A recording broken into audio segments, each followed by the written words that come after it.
How's that look? I'm ready for my moment.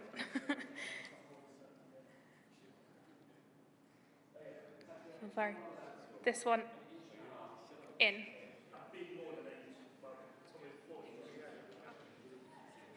There's a little stand here. So you can't do any more of that. It'll have to be. Yeah. Oh, yeah. Is that okay? There's a little stand on the bottom, so it probably can't go in much further. Is that all right? Or we'll have to bring them forward. Does that look okay? There's like a little stand on the floor, so I just don't want to put it on there. Oh yeah, just in case it. Yeah, I think that's fine. like tip it. Is that even?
35 years ago, Margaret Thatcher gave a short speech here at Lancaster House. She spoke of her optimism about the changes taking place between East and West. Barely 2 weeks later, the Berlin Wall fell. It was the dawn of a new era. Existential threats were banished, and a new global feel-good factor for defense had begun. This was the age of the peace dividend. The notion that while our defenses should be maximized at times of tension, they could be minimized in times of peace. Now, conflict didn't disappear, of course, but with no great power menacing the world, peace gave the impression of being just around the corner. Yet, not everybody got the memo. In fact, our adversaries were mobilizing. The belligerent autocratic state was making a comeback. Having got away with his illegal annexation of Crimea in 2014, an emboldened Putin launched his brutal invasion of Ukraine 8 years later. And as Russia continues its illegal campaign in Ukraine, China is assessing whether the West loses its patience. Today, Russia and China have been joined by new nuclear and soon-to-be nuclear powers. North Korea, promising to expand its own nuclear arsenal. And then there is Iran, whose enriched uranium is up to 83.7%, a level at which there is no civilian application. Back in the days of the Cold War, there remained a sense that we were dealing with rational actors. But these new powers are far more unstable, irrational. Can we really assume that the strategy of mutually assured destruction that stopped wars in the past will stop them in the future when applied to the Iranian Revolutionary Guard or North Korea? I am afraid we cannot. Particularly since there is now another new worrying consideration. Our adversaries are more connected with each other. For example, we've seen how Iranian proxies are causing havoc from Israel to the Red Sea. That Russia has what the two countries describe as a no-limits partnership with China, with whom they conduct regular joint exercises. Meanwhile, Putin is relying on Iranian drones and North Korean ballistic missiles to fuel his illegal bombardment in Ukraine.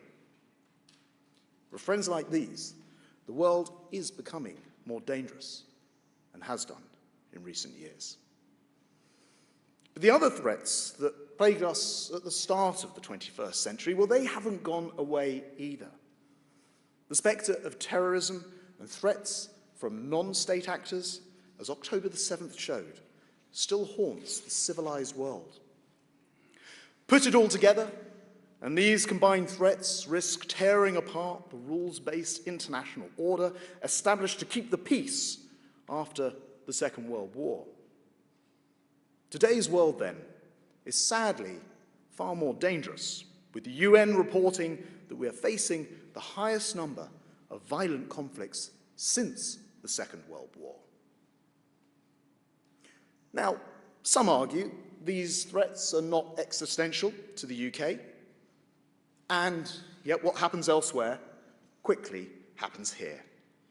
In the past few years, we've seen terrorist attacks on the streets of London, attempted assassinations in Salisbury, theft of intellectual property, attempted interference in our political processes, a cost of living crisis brought to you by Putin that's hurting families here at home. And now, our trade, 90% of which comes by sea, is the target of terrorists. proving that not only do our adversaries have the intent to target us, but they have a widening array of weapons with which to wreak havoc. In our online world, our adversaries don't need to fire a missile or board a submarine or strap into a fighter jet to hurt us. Cyber warfare simply means hacking into our networks and watching the economic carnage unfold. Last year, almost a third of British businesses suffered a cyber attack or breach. And the total cost to the UK economy, well, that runs into billions. We know a significant number of those attacks come from Russia and China, where they're also developing satellite killing technology capable of degrading us from space. Even mass migration can be cynically used as a weapon of war, as Poland, Norway, and Finland have been experiencing. In other words, nation-states plus non-state actors with greater connections between them, plus more creative weapons, all adds up to a much more troubled world. And over the last decade, this government has made great strides in turning around that defence tanker. The refreshers of the Integrated Review and the Defence Command Paper have been instrumental in ensuring that Britain is defended in this more dangerous world. We've uplifted our defence spending, investing billions into modernising our armed forces and bringing in a raft of next-generation capabilities, from our new aircraft carriers to F-35s, from new drones to the Dreadnought submarine programme, from better trained troops to the creation of a national cyber force. And when the world has needed us, we have risen to the moment, giving Ukraine unwavering support and galvanising others to their cause, including with our biggest ever funding package, announced just last week. Taking action, we've worked to stamp out the global ambitions of Daesh. We've acted on the forefront of the global response to maintaining regional stability after October the 7th by sending a Royal Navy task force group, a company of Royal Marines, surveillance planes, and life-saving aid to Gaza. And taking a lead role within the global forces to protect freedom of navigation in the Red Sea. Not only that, but we've also strengthened Britain's place in the world with expanded partnerships from the Gulf to the Indo-Pacific. We're playing a major part in stirring the West into a renewed commitment to defence, using our 2014 NATO summit in Newport to bring the alliance nations together to stop the rot, by committing to spending 2% of GDP on defence. Today, for the very first time, the government is spending more than £50 billion a year on defence, in cash terms, more than ever before. And we've made the critical decision to set out our aspiration to reach 2.5% of GDP on defence, and as we stabilise and grow this economy, we'll continue to strive to reach that as soon as possible. But now is the time for all allied and democratic nations across the world to do the same thing and ensure their defence spending is growing too. Because, as discussed, the era of the peace dividend is over. In 5 years' time, we could be looking at multiple theatres, including Russia, China, Iran, and North Korea. Ask yourself, looking at today's conflicts across the world, is it more likely that that number grows or reduces? I suspect we all know the answer. It's likely to grow. So 2024 must mark an inflection point. For Ukraine, this will be a year when the fate of their nation may well be decided.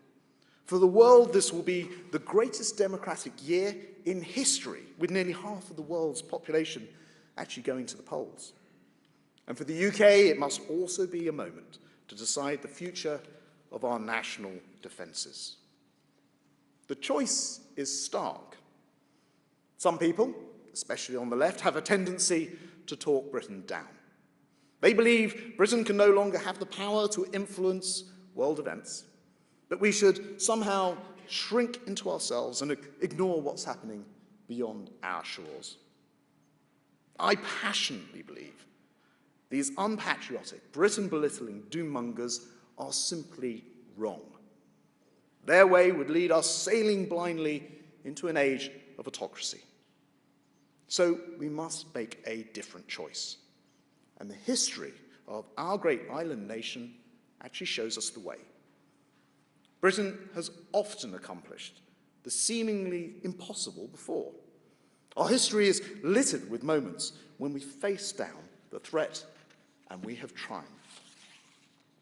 But looking ahead, we are in a new era, and we must be prepared to deter our enemies, to lead our allies, and defend our nation. In terms of deterrence, it's about the UK gaining a strategic advantage over our enemies. The foundation of that advantage is, of course, our nuclear enterprise. At a time of mounting nuclear danger, our continuous at-sea deterrent provides the ultimate protection.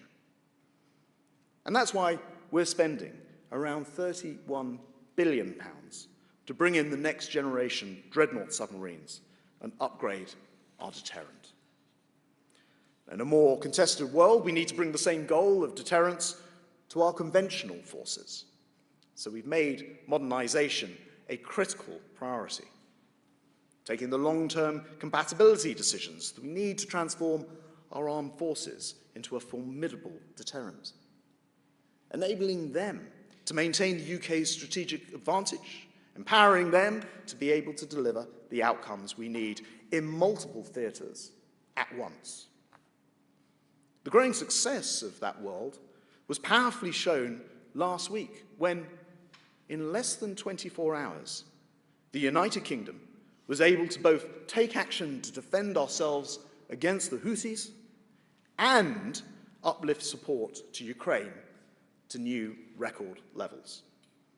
If Putin thought that we would be distracted by events in the Middle East, then last week, because of the long-term decisions this government has taken, his hopes were surely dashed. In a complex world, no nation can afford to go it alone. So we must continue to strengthen our alliances so the world knows they cannot be broken. Defense is in many ways the cornerstone of our relations across the globe. Our world-leading armed forces, cutting-edge industrial base, willingness to support our allies is the reason why Britain is the partner of choice for so many. And amongst our partnerships, NATO remains preeminent. 75 years after its foundation, today's NATO is bigger than ever. But the challenges are bigger too. And that's why the UK has committed nearly the totality of our air, land, and maritime assets to NATO. But in 2024, I'm determined to do even more. And that's why I can announce today the UK will be sending some 20,000 personnel to lead one of NATO's largest deployments since the end of the Cold War. Exercise Steadfast Defender. It will see our military joining forces with counterparts from 30 NATO countries, plus Sweden, providing reassurance against the Putin menace. Our carrier strike group will be out in full force with our magnificent flagship HMS Queen Elizabeth leading the way. And flying from her decks will be the 5th generation F-35 Lightning jets, accompanied by a fearsome phalanx of frigates, destroyers, and helicopters. We'll also have a submarine patrolling the depths and one of our Poseidon P-8 conducting surveillance from the skies above. And more than 400 of our brilliant Royal Marines will be training in the Arctic Circle, contending with some of the toughest environments anywhere on the planet.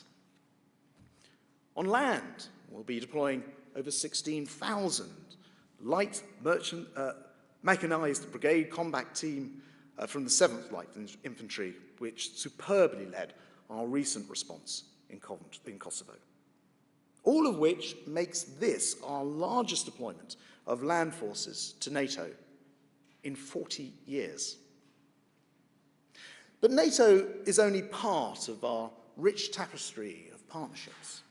And this government has taken bold decisions to embark on the partnerships we need to defend ourselves from a more dangerous world. We're rapidly building our AUKUS partnership. And last month, I signed a Global Combat Air Partnership, or GCAP, with Japan and Italy. These projects are not just about building nuclear-powered sub-6th-generation fighter planes and innovating in all forms of defense. They're about sharpening our strategic edge so we can maintain our advantage over our adversaries. They are precisely the deep relationships needed to preserve national and regional security. And they're emblematic of the way that we will work in the future. But it's not enough to simply deter. We must also lead. Standing up for our values around the world, and Ukraine is a test case. This year, its future may well be decided. Valiant Ukrainian warriors have been incredible, successful in pushing back invading Russian forces, retaking 50% of the territory stolen by Russia, opening up a maritime passage in the Black Sea. But the West must not let them down. British leadership has already had a galvanizing effect. We've convened some 10 countries to help Ukraine train here in the UK. And today, I can announce that our programs have now trained over 60,000 Ukrainian troops since Russia launched its invasion of Ukraine in 2014. Last month, I launched a new maritime coalition with Norway to defend Ukraine's maritime flank. Since then, over 20 partner nations have joined that coalition. But the international community cannot let this support slip. Putin believes the West lacks staying power. And since the future of the world order is at stake, we must prove him wrong. Rewarding his war with victory would only increase the risk of escalation, not only because he's hell-bent on rebuilding Russia's empire, but because it would send a signal to others, a signal of weakness to all would-be aggressors. That is why on Friday, the Prime Minister signed the historic UK-Ukraine Agreement on Security Cooperation, the start of a 100-year alliance that we're building with our Ukrainian friends. It sees us increasing our military support to £2.5 billion, taking the total military support and aid to £7 billion, with even more gifted directly from the UK's equipment inventory. £200 million will be pressed into producing and procuring thousands of drones, including surveillance and long-range strike drones. And this continues the UK's proud record as a leading donor, always being the first to get Ukraine exactly what they need. The UK was the first to provide Ukraine with weapons training, the first to provide NLAW anti-tank missiles, the first to give modern tanks, the first to send long-range missiles. Now, we will become the largest provider of drones too. These will be manufactured here in the UK, in tandem with international partners, helping to enhance our unmanned vehicle capabilities at home too. But our new agreement with Ukraine is about so much more than money. It formalizes our support in everything from intelligence sharing and cyber to security to medical and military training. And it sees us take the first giant step towards a century-long partnership. Britain understands that the battle in Ukraine is existential. It proves there is no such thing as an isolated conflict, and that to shore up the international order, we must be able to act globally.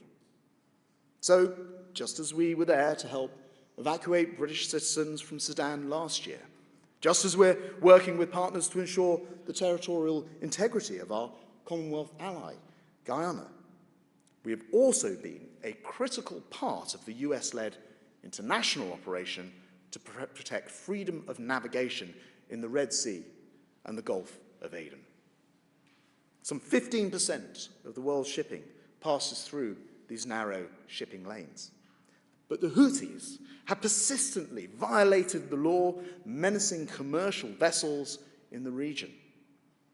In the Red Sea, we've seen how brilliant the Royal Navy been acting in self-defense against the intolerable and growing number of Houthi attacks. And earlier this month, the world sent a very clear message to the Iranian-backed Houthis. End your illegal and unjustified actions. Stop risking innocent lives. Cease threatening the global economy. We could not have been clearer with our warnings, which they chose to ignore, and enough was enough. So last Thursday, the Prime Minister and I authorised RAF precision strikes using 4 RAF Typhoons, FGR-4s, and supported by 2 Voyager air refuelling tankers. The result is that the Houthis have been dealt a blow. Our decisive response in the Red Sea and our uplifting support for Ukraine offer a direct blueprint for how the UK must continue to lead in the future, offering our unwavering support to our allies and, in times of struggle, galvanising global response to any malign actors seeking to break the rules-based international order, and acting decisively when the moment calls for us to defend ourselves. So, deter and lead, which brings me to the final essential element of being prepared: defending our nation. If we are to defend our homeland, we must ensure our entire defence ecosystem is ready. Firstly, we must make our industry more resilient to empower us to rearm, to resupply, to innovate far faster than our opponents. There's a huge opportunity here for British industry. The UK has long been a byword for pioneering technologies. We gave the world the radar, jet engines, the World Wide Web. And we've not lost our spark for creativity. On the contrary, today the UK is one of 3 $1 trillion tech economies. But just imagine what we could do if we managed to better harness that latent inspiration, ingenuity, invention for the defence of our nation. Just think about the game-changing tech we could supply to our brave men and women. From the pilots ready to scramble at a moment's notice, to the soldiers protecting NATO's flank from Putin's fury, to the sailors deployed across the 7 seas to secure our prosperity, to our absolutely essential Royal Marine Commandos, without whom we could not properly defend our nation, to those you will never see and never know, but who are out there giving their all on your behalf. They are the cornerstone of our defence, and we owe them an unimaginable debt of gratitude. Which is why my commitment to getting them what they deserve is iron cast. After all, our great resource has always been the men and women who work tirelessly to protect our nation. But to defend our nation from the increasing dangers of tomorrow, they must have what they need to do the job. And that's why this Conservative government has always and has already taken vital steps to increase defence spending, approving the largest sustained increase in defence spending since the Cold War, injecting a further £5 billion last year to replenish our stocks and modernise our nuclear enterprise, delivering the largest cash terms defence budget, spending over £50 billion on the defence of our nation. And just last week, not only maintaining our support to Ukraine, but increasing it to the highest level ever. To some, the costs may seem steep, but Britain cannot afford to reverse the gains we've made. And under this Conservative government, we never will. And we'll use our influence to ensure that other allies and friends faced with this new reality keep up their commitment to NATO too. So we find ourselves at the dawn of this new era. The Berlin Wall, a distant memory, and we've come full circle, moving from a post-war to pre-war world. An age of idealism has been replaced by a period of hard-headed realism. Today, our adversaries are busy rebuilding their barriers. Old enemies are reanimated. New foes are taking shape. Battle lines are being redrawn. The tanks are literally on Europe's Ukrainian lawn, and the foundation of the world order are being shaken to their core. We stand at this crossroads, whether to surrender to a sea of troubles or do everything we can to deter. I believe, in reality, it's no choice at all. To guarantee our freedoms, we must be prepared to deter. The enemies are gathering around us. We need to ensure that we lead our allies in whatever conflicts are to come, defend our nation, whatever threat should arise.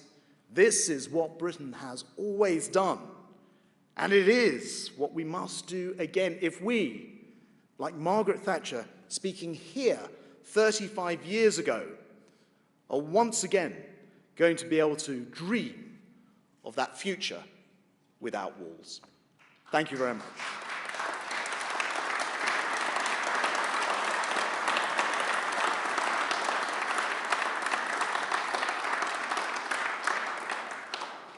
Thank you very much, and thank you very much for coming this morning. We have a number of members of the press here. I'm given a list. I'm going to go to Jonathan Beale at the BBC first. Jonathan. Thank you, Secretary of State. It was a very comprehensive picture of the threats facing the UK. What there wasn't was a commitment. I mean, you've said you're spending 50 billion, but if you look at the MOD's finances at the moment, there is, according to the NAO, an 18 billion black hole in your budget. You, at the moment, are looking at retiring some ships early, at mothballing the only 2 assault ships. There is, in the words of one of your own ministers, a crisis in recruitment, and yet you're asking the armed forces to do more with less. A lot of the new kit you mentioned doesn't come online until the 2030s. So why aren't you meeting that 2.5% pledge that you say you want to meet? Why can't you do that here now? And then secondly, just quickly on the Red Sea, you say you've dealt the Houthis a blow, but it's clearly not a decisive blow. How much, do you envisage that you will have to take military action again and conduct another set of strikes in the near future? Thank you. Jonathan, thanks very much. Look, on spending, first of all, to be clear, we are spending more than we've ever spent before. We are also comfortably well over the 2% nowadays. And as I said in the speech, we are aiming for 2.5% as economic conditions allow. In other words, we've gone through a massive recapitalisation programme. And looking at our service chief sat on the front row here, each of the services has been massively recapitalised in turn. You mentioned ships and retirement. I'm pleased you mentioned, because I just want to clear this up once and for all. I keep seeing this linger around. Yes, it's true that we'll have to make decisions. None have been taken yet, but frigates, for example, which were designed to operate for 18 years and have been operating twice that long, are not being retired early, if indeed they are, and any government has to make a sensible decision about, and the First Sea Lord, I'm sure, will be saying this, about whether you want to put ships into maintenance, which takes years, in order to bring them out after brand new ships are already in the line. So I think there are sensible decisions there. The landing ships, the LPDs, there is no decision. They are not going to be scrapped. I keep reading the story that they're being scrapped, and so that's not the case. And as ever, the Navy will make its decisions about the level of readiness for those ships. You're right about retention, and I think in some senses this is a product of having an economy which, against all the odds, particularly given COVID, has record levels of employment and actually historically low levels of unemployment, lower than many of our European partners, for example. And so the employment market is tight everywhere. One of the things I want to do is make sure that the people we've got stay.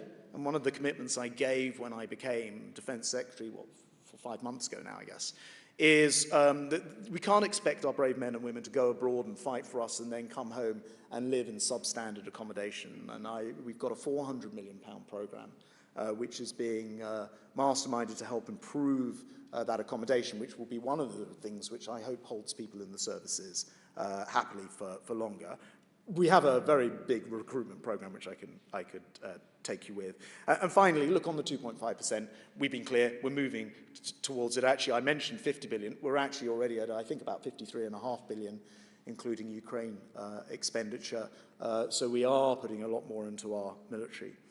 On the Red Sea, nobody can say that we did not give the Iranian-backed Houthis every possible warning to cease and desist. We made it very clear. I worked very closely with our American allies on the messaging on this. We sent messages direct and indirectly to Iran and to the Houthis to say that time was running out. They decided on the 9th of January to enact an enormous mission hitting or trying to hit a lot of ships. This is illegal activity. We host the International Maritime Organization here in London. We are, if you like, in some senses, the guardians of this international free trade. It matters to us as an economy which brings 90% of our product in by sea. So we have hit the Houthis, as you said. We intend it as a single action. We'll now monitor very carefully to see what they do next, how they respond, and we will see from there. I can't predict the future for you. I can say that it is unacceptable to have a major sea passage in international waters with ships which have nothing to do with the Israel-Gaza conflict in most cases. Over 50 nations have had their ships attacked or had interest in ships that are attacked. That cannot continue, and it's absolutely right, and I think we can be proud of Britain and the US standing up to that with allies from a number of other countries assisting in that programme. George Grills at the Times. George. Yeah, Secretary of State, you said that you intended the airstrikes as a single action, but clearly the Houthis have been able to launch fresh missiles, US warships. If the aim is to degrade the Houthis' capabilities with airstrikes, what can the UK and the US achieve that the Saudi-led coalition failed to achieve over 8 years? And would you rule out putting boots on the ground, as some might call for you to do? And if I may, just on defence spending, you talked about a record uplift, but the majority of that uplift is going to our nuclear deterrent. I think 9 of 11 billion pounds of the uplift over the next 5 years. Dominic Cummings has talked about our nuclear infrastructure rotting. He sort of described it as a scandal hidden from public view. Should we be worried about our nuclear deterrent? First of all, the battle that the Saudis were having with the Houthis for 8 years, as you say, was an entirely different setup. This wasn't about shipping being harassed, international shipping being harassed. So this is a different set of circumstances.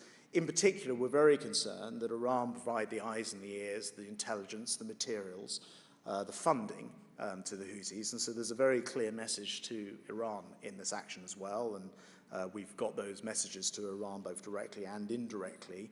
I've spoken a lot to the Saudis, and of course they have now reached a peace treaty potentially with the Houthis. This is a completely separate situation, and I want to stress it's separate from the situation in Israel, Gaza. It's 2,600 kilometers away. That is the distance involved here. So the idea that the Houthis are sometimes... So this is a very distinct action. And as I said before, we'll wait to see what happens next. I should have mentioned to John before on the recruitment question and your point about the increase in funding. It's certainly true that some of that funding is going to our nuclear enterprise, for sure. But actually, we gave a nearly 10% pay rise to our military this year, last year in the summer.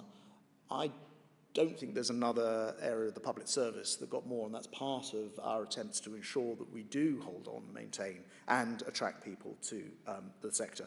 On nuclear infrastructure and enterprise, as you'll understand, we never comment in detail on this side of things, other than to say that for 54 years we've had continuous, unbroken, at-sea deterrent. That will always continue, and there is a massive investment. I think I mentioned the figure of £31 billion going into Dreadnought, and a huge amount of work, which now is cross-government in upgrading our nuclear industry. And of course, actually, having come from the energy sector, as Energy Secretary previously, I know that the level of skills and requirements in the civilian sector are also incredibly important to making sure that we enhance our overall ability in nuclear, both civilian and military. And this is the first time in anyone's living memory. You'd have to literally go back many, many decades to see us have a national endeavour which is helping to ensure that our nuclear defence is in the right place and, coincidentally, also nuclear power. Tamara Cohen at Sky. Given what you've said about the increasing dangers posed by non-state groups, how disappointed were you that some European countries did not take part in or support the airstrikes on the Houthis last week? And should we be concerned by apparent Western division there, considering we haven't ruled out further action? And can I also ask what your direct message is to some of Britain's allies in NATO who are still not meeting that 2% target? Well, look, on the issue of European countries, I'm in touch with all of my the major European colleagues all the time in opposite numbers. And many of them will have a variety of different reasons that make it harder for them to do what the UK does. And sometimes it's based on their constitution, Second World War, post-war settlement. Sometimes there'll be other reasons. But I haven't spoken to anyone who hasn't congratulated us on the action that we've taken. It sort of goes to the heart of the part of the purpose of my speech, which I appreciate was wide-ranging and broad brush.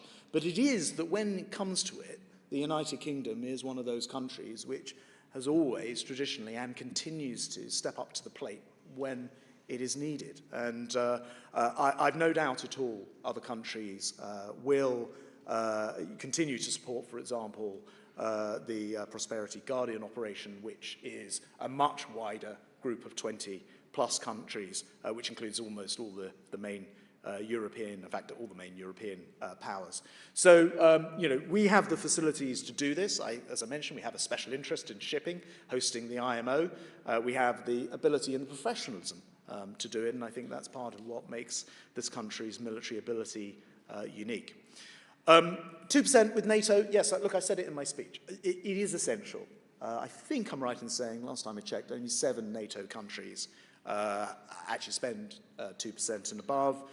We are comfortably above. Of course, we want others to share that burden. I think it's absolutely critical, and that's why I'm saying in a sort of more contested world where the threats are greater, this is an inflection moment to actually ask members of NATO to look at their budgets and to come forward with the funds which bring them up to the level that NATO is committed to spending. So I think that it is really important. The important purpose of this speech today is to ensure that the whole of NATO does indeed share that burden. Dom Nichols, Telegraph. Minister, thanks. Deter, lead, defend. So deterrence, what's your measurement for how you know the Houthis have been deterred? What's the level of acceptable violence there that you would deem? Lead, you talked about support for Ukraine. What's your view on this idea from Estonia that if NATO members pledged 0.5% of GDP for Ukraine for 10 years, then that would solve a lot of the problems there. And defend, you say we're now in a pre-war world, so does that mean that, that the numbers of military personnel in Britain's armed forces need to go up? Thank you. So, first of all, I'm just writing down your 3 questions. Look, on deterrent, what level of attacks?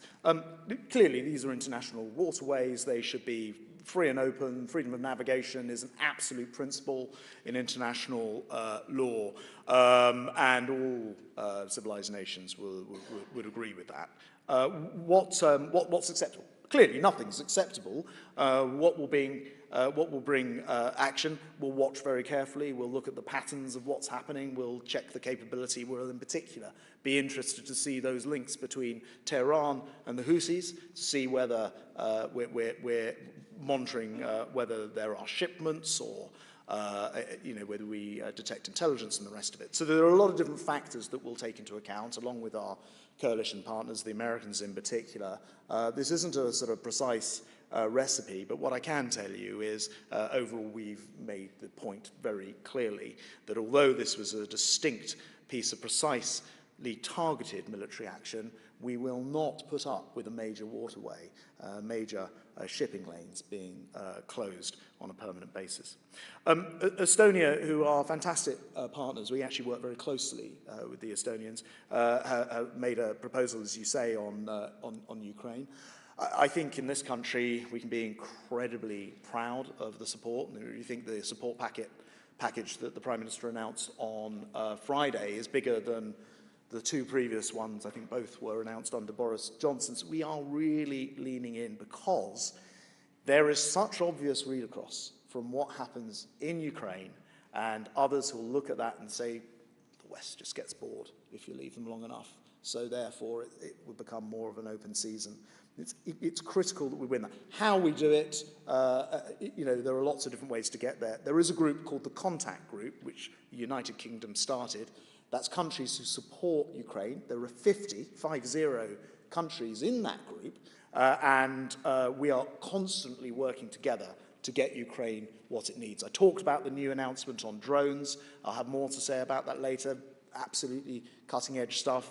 But actually, we have worked very closely on helping the Ukrainians to open up the Black Sea from Crimea to be able to export again, and that helps them to get their economy going, and with their economy going, they can obviously help to pay for more of their war efforts. So there are many different ways to assist in Ukraine, all of which deserve looking at. Look, as a post-war, and we're now effectively pre-war, I suppose you could say that at any moment, because there's always likely, sadly, in humankind to be another war. Your question was specifically, I think, about troop numbers.